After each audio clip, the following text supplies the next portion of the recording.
the gorgeous Brugmansia is announcing. It's also known as the angel's trumpet. It's announcing. You see, it's really announcing. There is a bee flying around that 3 weeks are over and we're ready for a next guided tour in the garden. And there are more of those that are gonna come probably in another 3 weeks when we're ready for the next tour. Our final will be next tour. So let's carry on and see what changes happened in our garden this last 3 weeks. Oh, as you can see, there is a big pile of wood here. Unfortunately, we had to cut one tree because it's a type of a cherry which has big, sweet cherries, bigger than usual ones, but it got old. It has some little disease. It wasn't giving any more fruit, so we had to chop it off. Everything goes in cycles, even our human life, from birth to death, right? So everything is cyclical. We have to accept it. This is what it is. It's on fire already. So now we're moving on. And the flowers, you see the tunnel flowers, is still, some of them are still on, gorgeous, blooming, red ones. And we also got some very nice wisps here that were not here before. Love them. What I'm gonna do later, now I'm still enjoying them outside, but later I'm gonna chop them off and dehydrate them, dry them, and instead of fresh flowers, I'll put them in like vases at home. They're not smelling, but I love their fragility, their innocence. As you can see, now the apples are still very much on. Plenty of apples. So soon we'll be plucking them. A lot of them already on the soil itself, but we'll be plucking them and preparing them, putting them in boxes for winter. We'll be covering them with kumbals, with blankets that they retain the moisture in not less than 0-degree temperature. You know, they have a cellar or whatever. And as you can see, we even had to put this plank of wood for these apples because there are so many apples. So we need to give a good, nice support for this big branch of apples. Otherwise, it might fall, it might break. So very, very important. Now, let's move on here. Here we have a few, see the carrots. The carrot season is still on. And I just plucked one. Let's see. Wow, let's see how is it doing. These are winter carrots again. We'll also be keeping them in boxes. And let's just have a look. Gorgeous, strong. You see how big it is. Excellent. I have one more here. Oh, have to be very careful. You see, they're almost ready to be taken, plucked out of the Mother Earth soil, and we'll keep them in boxes. So now, pears. Again, these are late pears. We have different varieties of pears. These are late pears.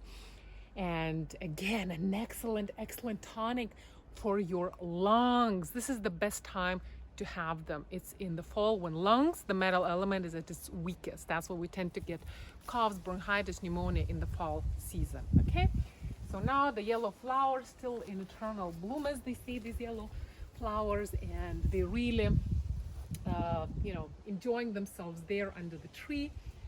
And here we still have some raspberries, and just the other day I saw there was still some left. Actually, let's just have a look here. You see these gorgeous raspberries. Let me take one. Raspberry, sorry, my fingers are dirty. I just plucked out the carrot, and let's see how it tastes. Excellent. And you know what? I told you in the past, this used to be my delicacy.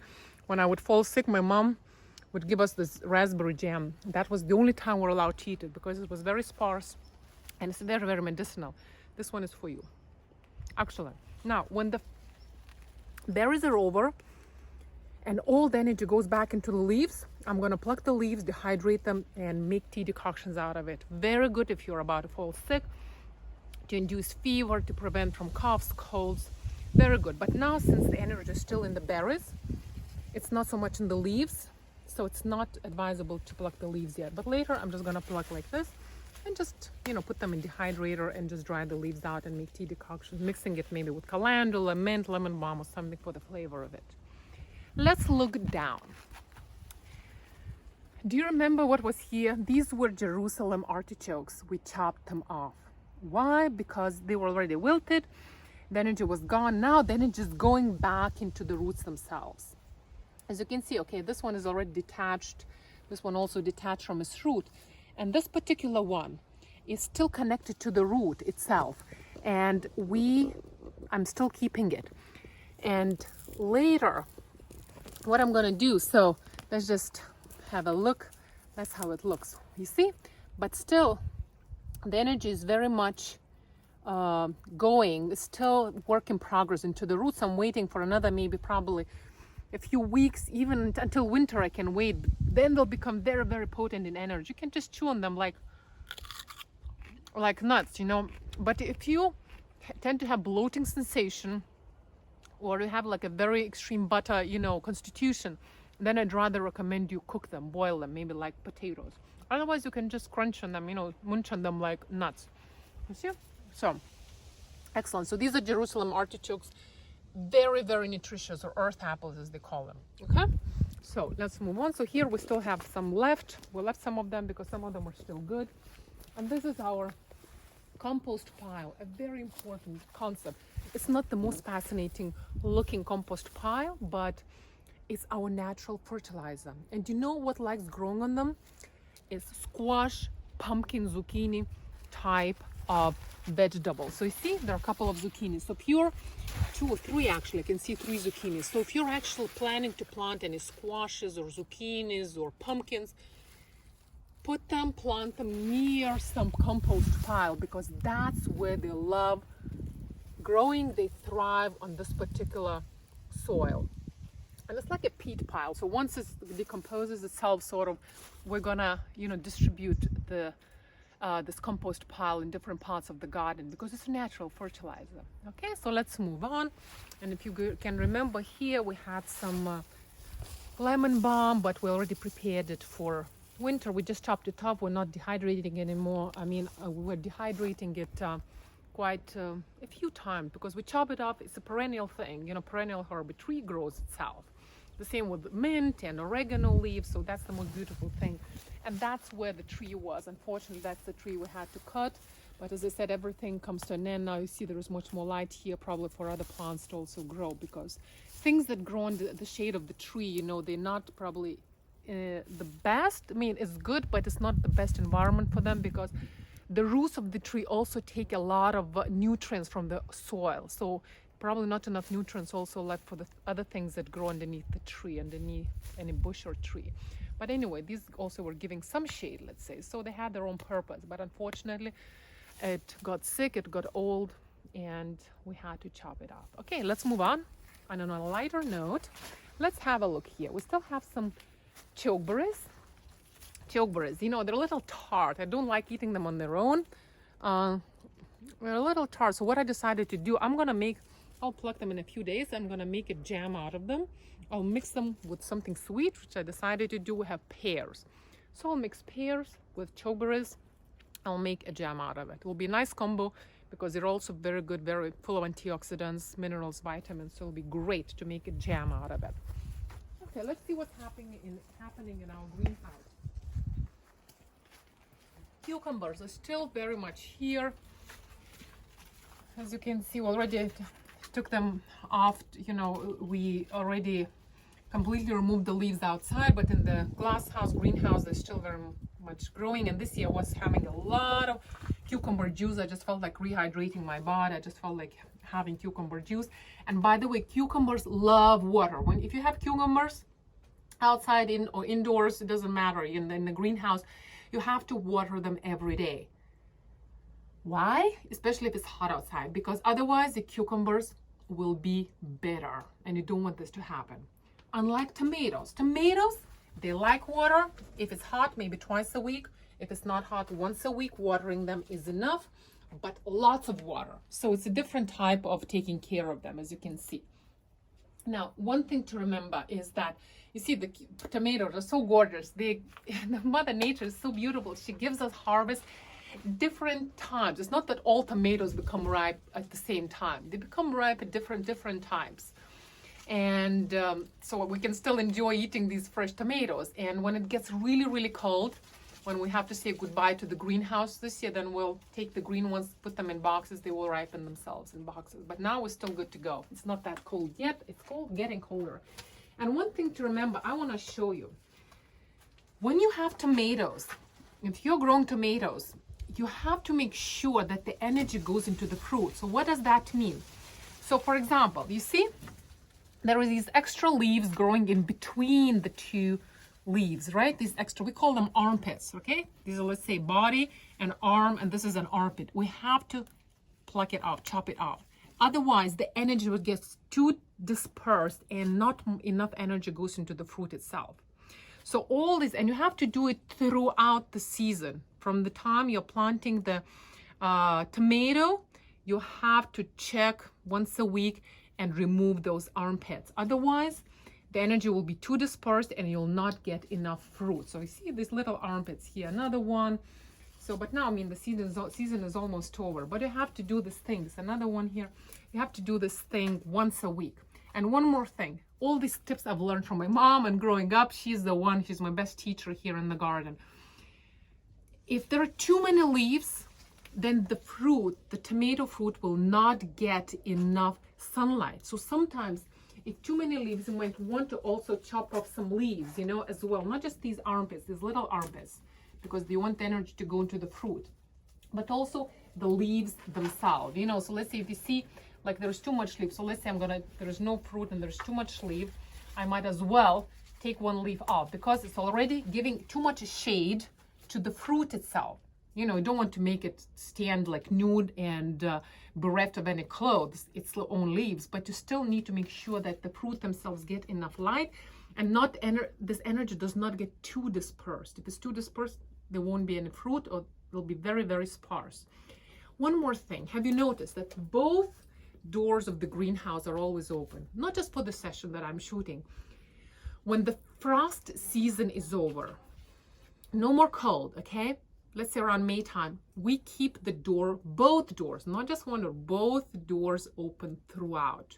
We never close it. That's after many, many years of experience. Again, something my mom learned through just, you know, living and experimenting. Because what happens? My mom used to take care of really nice left tomatoes before. Oh, not winter, but nighttime, it gets cold, we need to close the doors, at least one door. No, because then there is a big temperature difference. The temperatures, you know, at night drop. In the house, greenhouse, is still warm. So then we have these raindrops, you know, that accumulate on the roof, right? On the inside of the roof. You know, when it's like a fog, the temperature difference inside and outside. And what happens? Then these drops fall on the leaves and then the disease starts. And you do not want this to happen. These drops, these dew drops sort of, you know, from the temperature difference that accumulate on the roof, they drop and drip. And then the disease and worms and insects and all the other predators that love eating those leaves, and then you will not have any tomatoes. So best, once the frost season is over, so let's say by May, depends on the year, you keep both doors open. Even if the temperatures drop, let's say to 6 degrees Celsius, 5 degrees is fine at night. They're not afraid. But, you know, if you keep closing the door, then there'll be more disease. One more thing. Now, let's just have a look here. What's happening here? Not just my little friend Bemis, who is here, my little puppy. He's enjoying his guided tour as always. He's the best companion. But we also have some nice, gorgeous looking bell peppers. Okay, they're different types, as you can see. There's one shaped like this, another one is like really shaped more, one square, one long. There's many more up there. Now, bell peppers, one interesting thing with bell peppers, if you have one chili spicy pepper in the greenhouse, it will pass on that spicy flavor. It will pollinate all the other bell peppers. One chili pepper is enough to pass on the flavor to all the other peppers that are sweet. All these bell peppers are sweet in flavor, right? But if you have one chili pepper, it will kind of, I wouldn't say contaminate, but it will inject that flavor to other bell peppers. So be aware. These are all bell peppers. We're keeping them nice and they're still good to go. The season's still very much on. And these are marigold, Mexican marigold. You know what they're for. I already talked about them. We always plant them everywhere in the garden, in the greenhouse, because they keep all the insects, all the worms that like to eat tomatoes away. So it's like a natural anti-insect plant. You know, you don't need to use any chemicals in the greenhouse.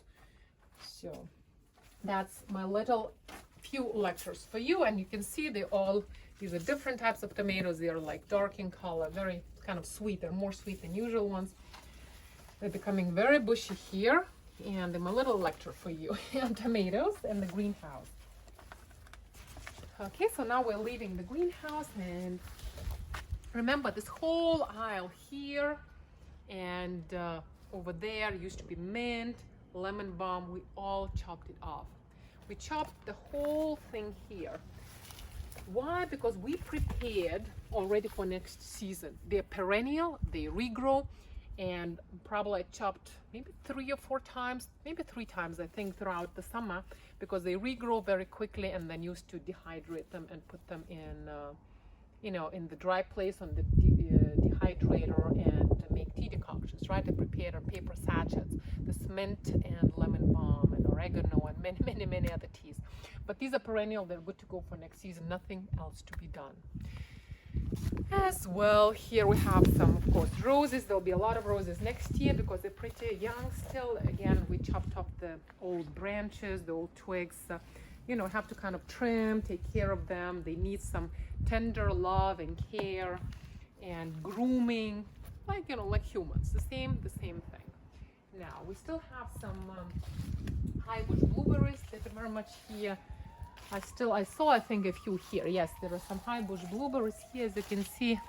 Yes, there was a time when for a couple of weeks it used to be my breakfast. Very nice. And the sage, you see, is still growing on its own. Again, it's a perennial thing. We just chopped it off, and it'll be good for next year. And this beautiful, gorgeous flower, do you remember? It's called Clematis, origami in my language. And these used to be its flowers, and now they became like these little spiky balls. Gorgeous. Gorgeous. You don't need to do anything with her. You don't need to chop her off, trim her. No. Now let's just have a look what's happening here in this department. As you can see, this used to be a potato field, do you remember? But now these are mustard. We planted some mustard, just spread around these mustard seeds for fertilization purposes, because it's a very good natural fertilizer, these mustard seeds. So we let them grow up to this height or so, and then before I could even help my mom, one day I come into the garden and I see she's already with this instrument, like a kind of a hoe. She's tilling the land, loosening it up together with the mustard sort of leaves themselves. You don't want to wait for them to grow this much or for it to start blooming. So she just shoveled it up, loosened it up, tilled the land together with those mustard seeds, because it's a natural fertilizer. And by the way, I don't think I've ever mentioned to you, we don't have servants here. We do everything A to Z ourselves. This is the beauty of nature. That's how you learn what grows, where, what time to pick it up. You establish a connection, and it's just a beautiful energy exchange. If you really want to calm yourself down, the best way is to put your hands in the soil and to really ground yourself. And all your vata, deranged vata, all your, you know, our mind and fears and negative emotions, you know, the Mother Earth is very kind. She will absorb all of these tensions or any negative emotions we might have. Just spend your time with the Mother Soil, enjoy her. Don't leave this to the servants, because actually they're getting more benefit than you. Let me tell you that much. So this is something I would never give it to anybody else, as well as cooking, because it's all energy. It's all energy. Remember that much. Now, we're almost done. Okay, there's some strawberries here, some freshly mowed lawn. As you remember, I talked in one of my other videos that this freshly mowed lawn is an excellent, again, fertilizer. We don't throw it away. We just mow it. And wherever we go, one time we just spread this freshly cut grass, you know, mowed lawn on these strawberries, sometimes in the greenhouse. So we just keep exchanging. And the strawberries are already regrew. Do you remember we chopped them off maybe a good month and a half or so back once the season was over? And again, like more or less perennial. They're good to go for a few years, and then we don't need to do anything else with them. They'll be good. They'll be good next year. This year season is over. It was late June, early July. That's the time when they give their fruit. But now they're good to go. But after the fruit was over, we needed to chop them off and just prepare them, you know, groom them for next season. And that's it. And here again, some calendulas are still there. We're gonna pluck them, pull them out, because they're more or less over, you see. But when the sun is out, they're still giving some some flowers, and you can add calendula flowers to any other teas, any other tea decoctions when you're making, because they're so full of benefits. This Western saffron, as we say it, antibacterial, antiviral, anti-inflammatory, good for the throat and for your eyes, for your liver, for your skin, for anything. Really, really good. And beets are also almost ready. The same thing, as you can see, we'll be plucking them, not that much this year, but you know, whatever we need. We can also store them in boxes. Probably some rabbit paid a visit here. We're not the only ones that like those beets. And that's about it for this year. And this is our well-type curb. I'll talk about the compost and the land and the soil and the this well where we keep. It's another our kind of natural fertilizer. There is one outside, there is one inside. And that's it. That's more or less it for this year. This not this year, but for this trip. There is nothing more to add. And I'll meet you in our final session, because the year will be saying goodbye for this year. The season will be over. And in 3 weeks' time, we'll say goodbye to the soil, the season, until next spring. So I'll see you in another 3 weeks. Welcome to Lina World.